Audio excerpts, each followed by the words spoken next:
Bueno, ahora me voy a comunicar con el periodista Omar Millán, con el que he platicado de cocina, con el que he platicado de música, con el que he platicado de muchos temas, pero uno que me apasiona y que me gustaría mucho que nos explicara más es sobre el boxeo.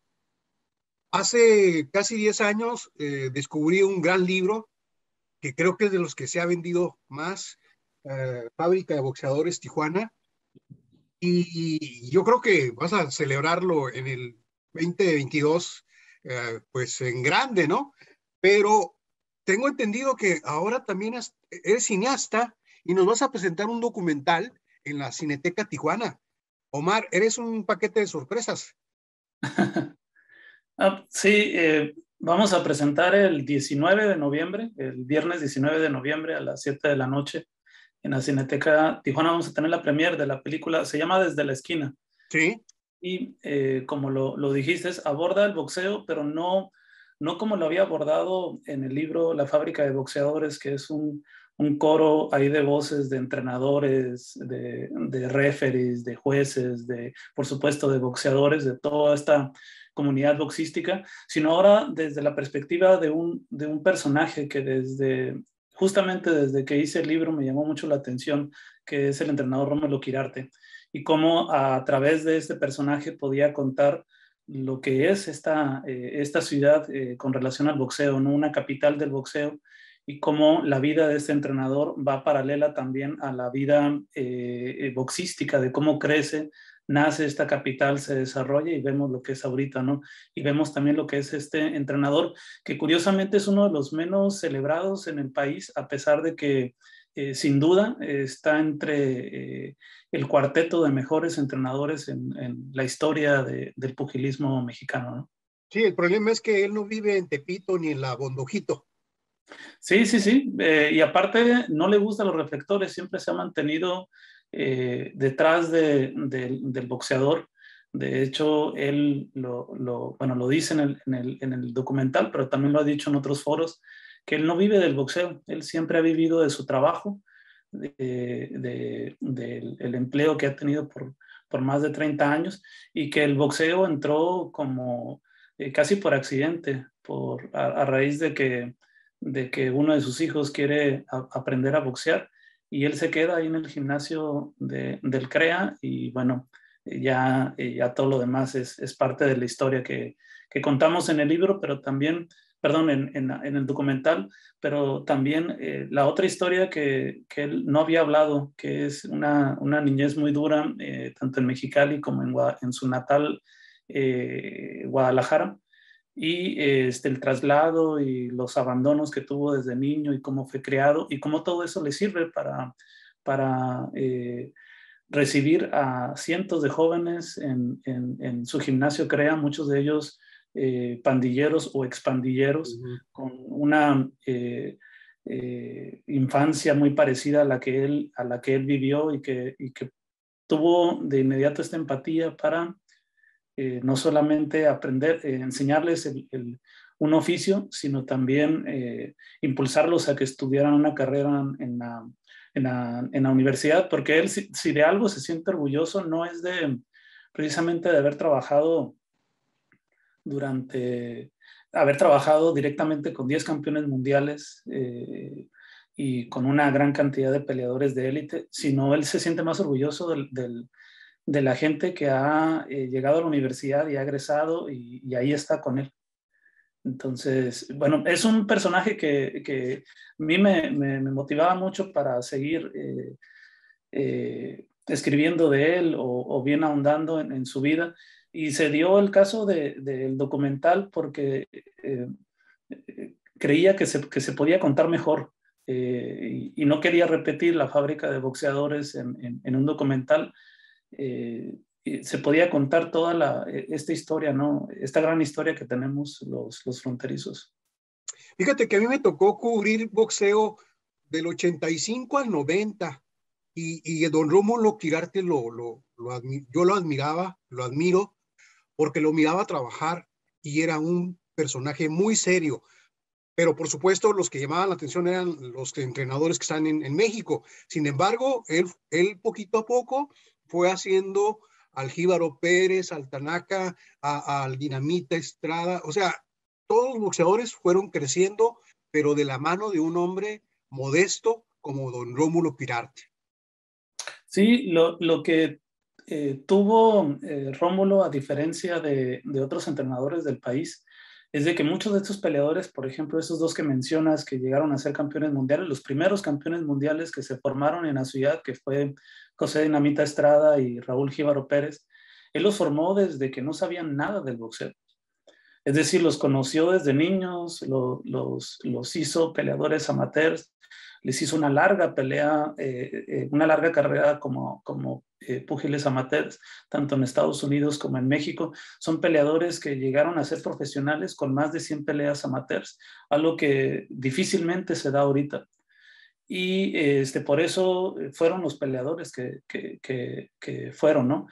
Y él tuvo esta visión, es decir, a ser peleadores desde la nada, desde que no sabían pelear, y continuó poco a poco, fue creando su propia escuela, una escuela muy técnica, una escuela que no, curiosamente es otra de las paradojas que presenta el documental. Él no creó un solo estilo, sino creó un estilo de acuerdo a los peleadores, que eso parece muy simple, pero es fácil trabajar con un estilo propio y tratárselo de imponer bueno, a decenas de muchachos que están trabajando ahí. Tal vez echa a perder, salga uno muy bueno y echa a perder a 20. Él no, él con los 20 trabaja las cualidades de cada peleador. Y eso es algo que se resalta en el documental, de cómo han salido de ahí peleadores de muy diversos estilos, de muy diversas divisiones, que, bueno, aún así se nota quién nos preparó, ¿no?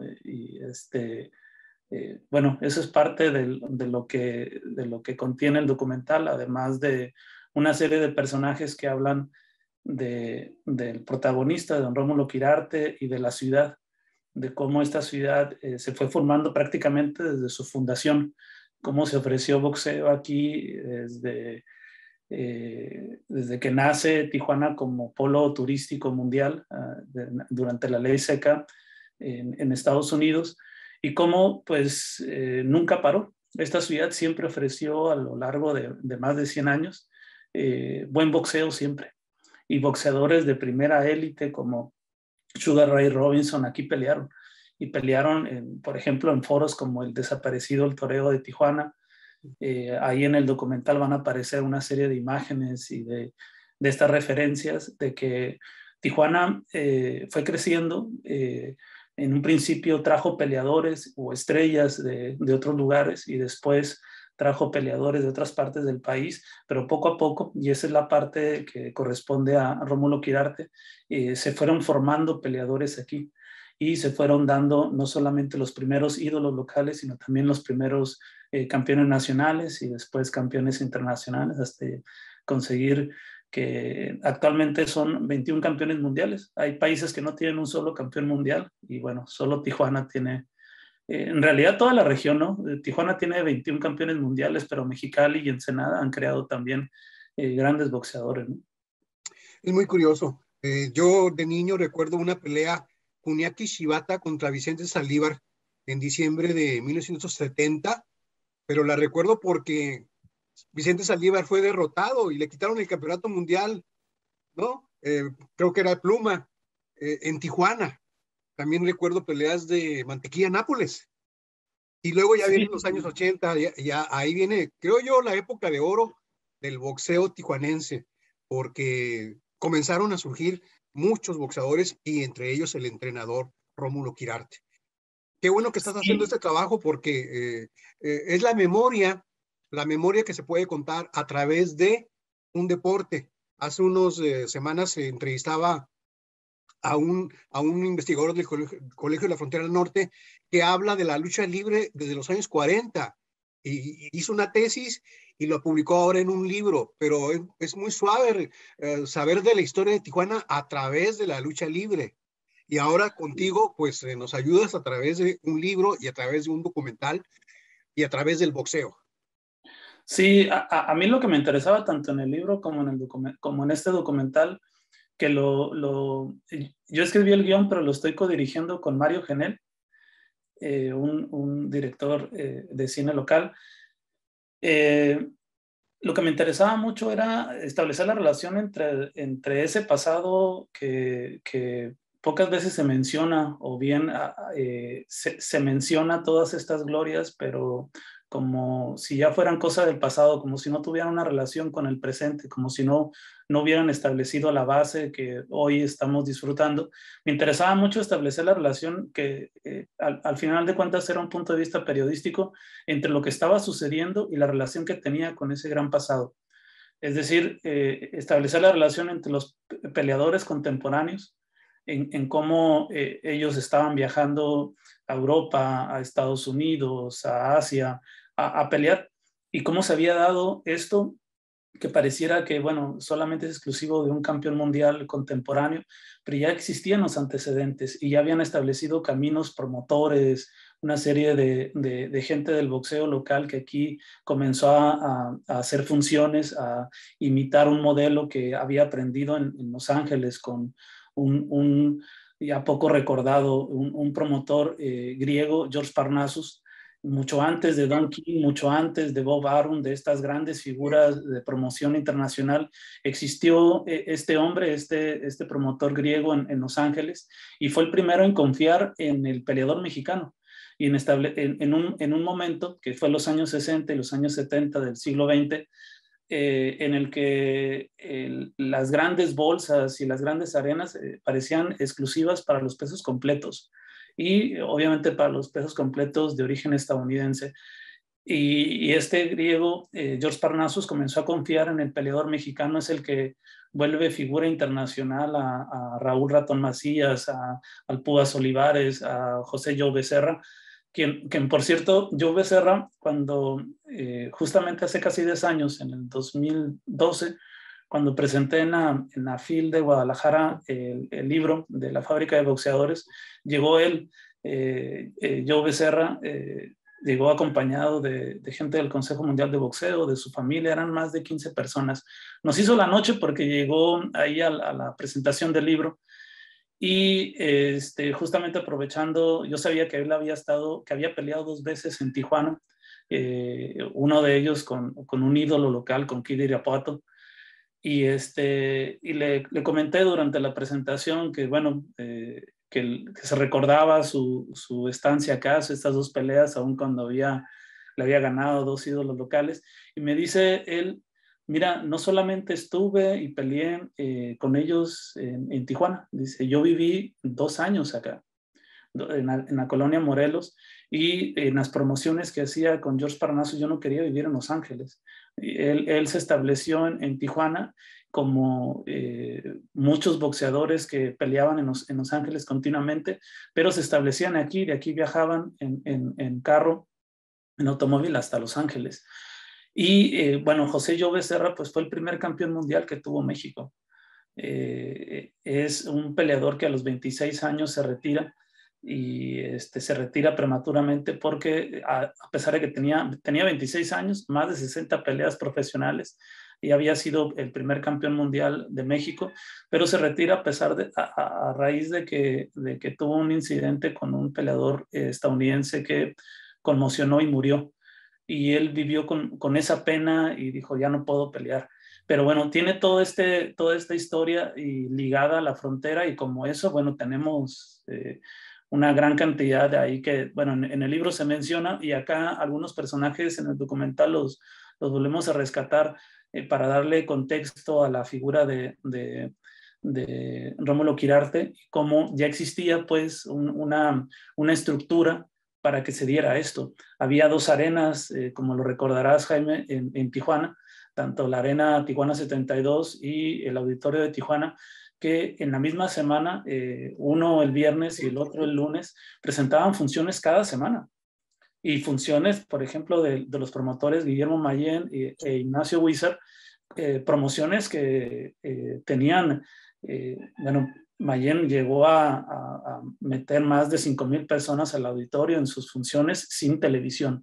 Y eso era lo más extraordinario, que esta afición creó no solamente lo que conocemos, boxeadores, entrenadores, sino también creó a gente, a jueces, a referees de calidad mundial, a gente, tenemos un público muy conocedor que se ha hecho, bueno, ha tenido esta sabiduría, pues con todo este bagaje de décadas de buen boxeo, ¿no?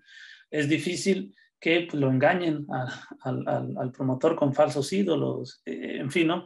Que, bueno, todo eso se rescata en el documental, ahí tenemos tanto videos de antiguas peleas como un material ahí fotográfico muy amplio que nos prestaron, además de una serie de primeras figuras como Julio César Chávez, José Luis Castillo, Jackie Nava, Kenny Enríquez, campeones y Eric Terrible Morales, Jaime Munguía, peleadores, campeones y excampeones mundiales y peleadores de élite que hablan de este fenómeno y hablan de Rómulo Quirarte, ¿no?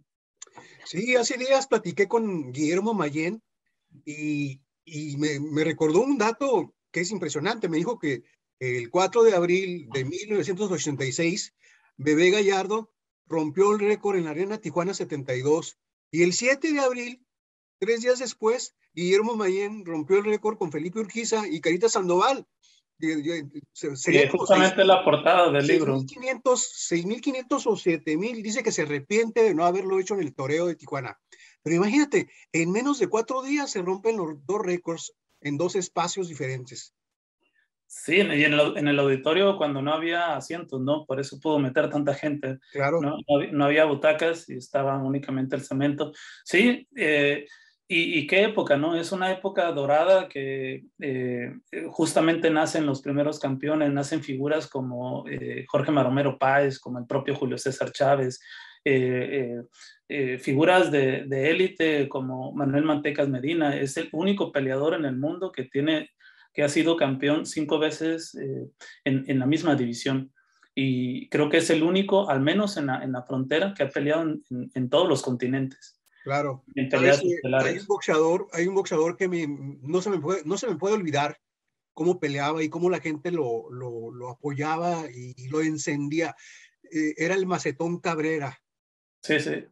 Arrastraba un pie, arrastraba una pierna para poder boxear. Un peleador de Guillermo Mayén, sí, cómo no.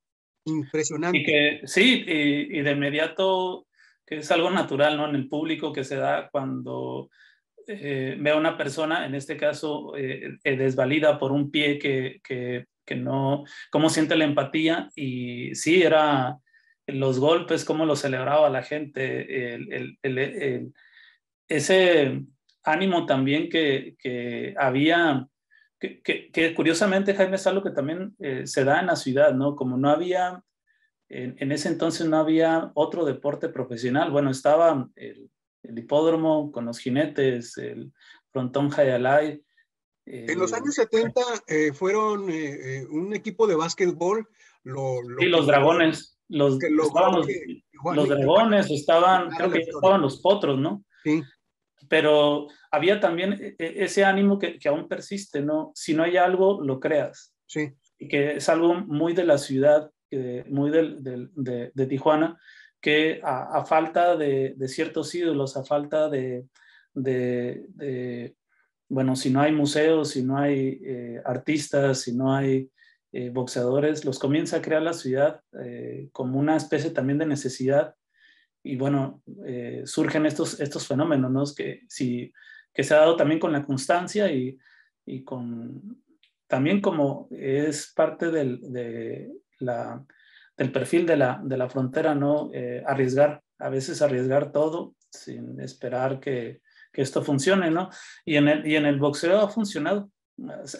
Hay muchos casos de este tipo, ¿no? En el que se arriesga y sobre todo de promotores, ¿no? Claro.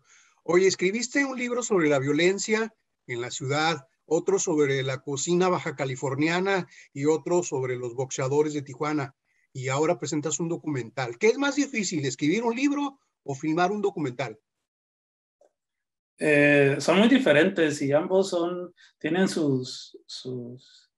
dificultades, ¿no? Escribir un libro como estos, como Viajes al Este de la Ciudad, El Marciano y la Langosta o La Fábrica de Boxeadores, me llevó al menos a mí cada proyecto, son reportajes de largo aliento, me llevó al menos 2 años escribirlos y pasarlos a la editorial y que los publicaran entre 2 y 3 años, 3 años y medio. Y pues bueno, estaba yo, bueno, yo solo trabajando ahí, y yo con mis propios tiempos y solamente en la edición, cuando viajaba a Ciudad de México para colaborar con los editores, pues ahí era más un trabajo en equipo. Acá no, acá en el documental dependes de mucha gente y dependes también de muchos esfuerzos. Es un trabajo colectivo. Si no sabes trabajar de forma colectiva, no se puede dar. Es algo, bueno, muy simple, pero también a veces no se puede entender. Es falso eso de que una sola persona levantó una película. Es un trabajo de mucha colaboración, también de mucho diálogo para ponernos de acuerdo hacia dónde vamos, hacia dónde queremos ir. El guión lo estuve, al menos 3 veces lo reescribí porque se atravesó la pandemia y había que ajustar algunas cosas que teníamos planeado.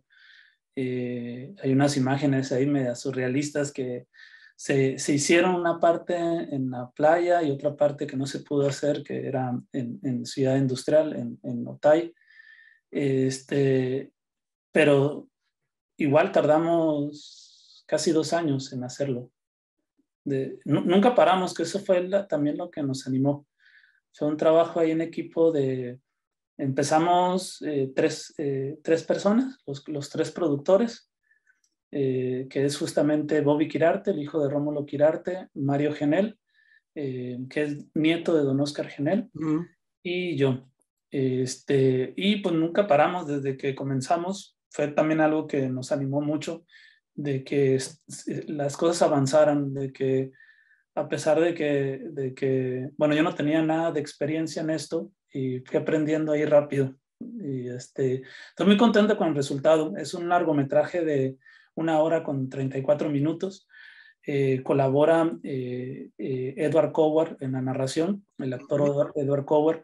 En un principio habíamos hablado con Ramón Amezcua Bostich para que nos hiciera un tema para la película, y a él le gustó tanto el proyecto que terminó musicalizando toda la película. Qué bueno. Que seguramente en enero o febrero del próximo año va a sacar el soundtrack de la película. Ahorita trae una serie de proyectos ahí muy suaves y bueno, ya nos dijo que va a sacar el soundtrack desde la esquina. Y trabajó también con nosotros Marina Viruete, una editora que aprendimos mucho con ella. También ella ya ha colaborado en cine. Ella ha colaborado, por ejemplo, en su anterior trabajo fue la película de Desierto con el hijo de Cuarón. Sí. ¿La viste? Ahí estuvo trabajando ella como editora. Trabajó también con nosotros Pablo Lanch, que es un ingeniero de sonido que ha también trabajado mucho en cine. Él ganó el Ariel por la película El Infierno. Él nos hizo el sonido. Alexis Rodil, que es un colorista, trabajó la película, pues lo hizo más artístico y él tiene un estudio en Ciudad de México que se llama El Taller. Él también hace mucho comercial, hace mucho cine y él estuvo trabajando también con nosotros.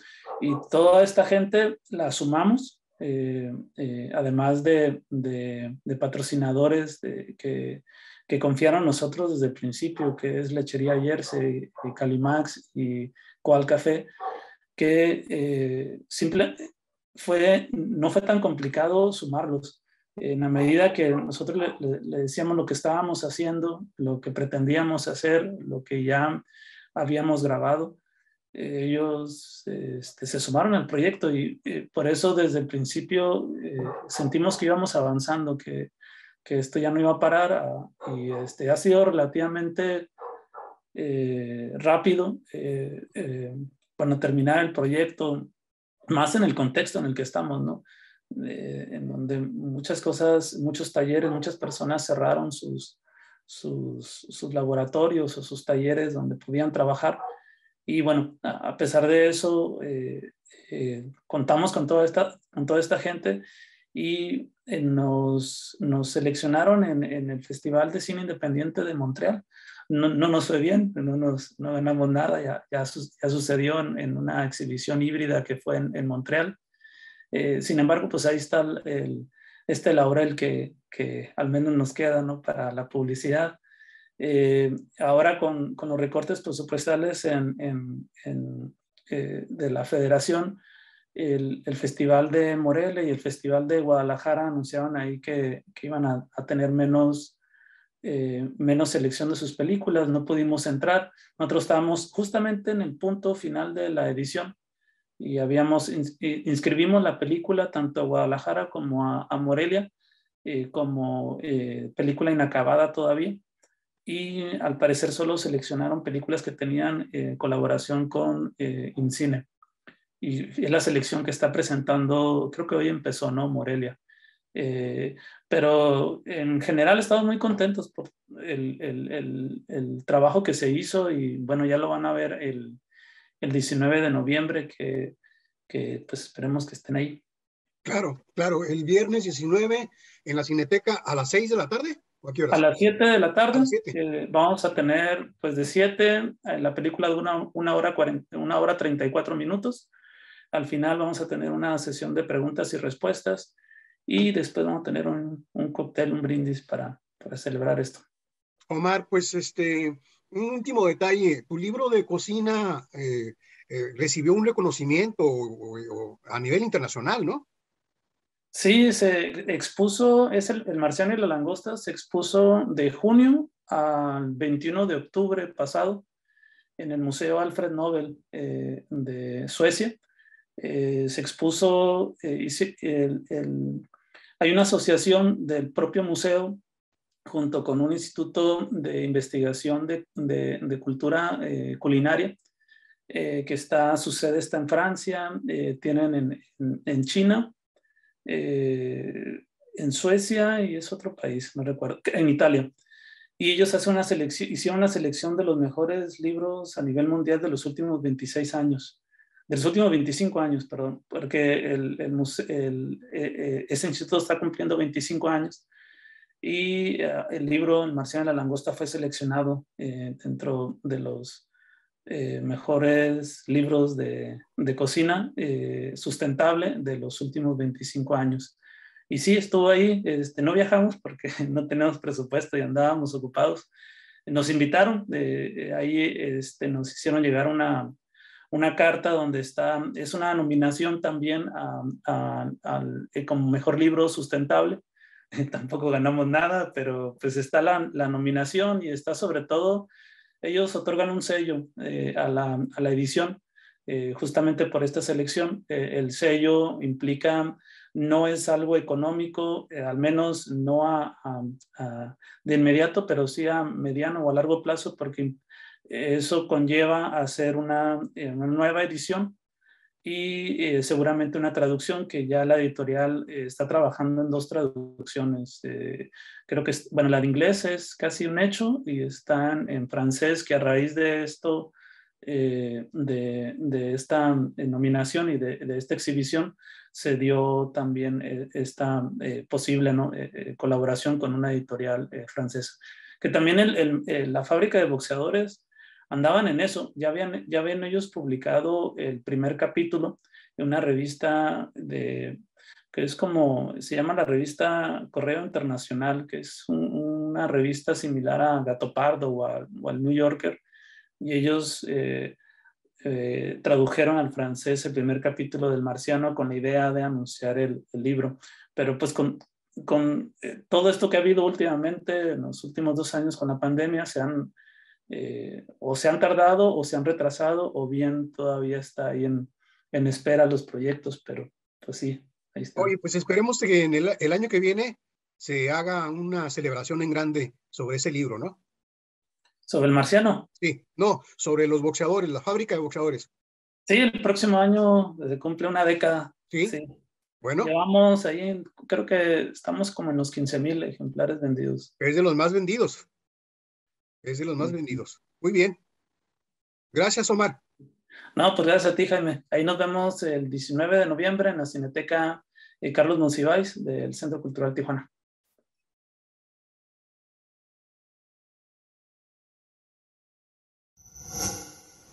Gobierno de México.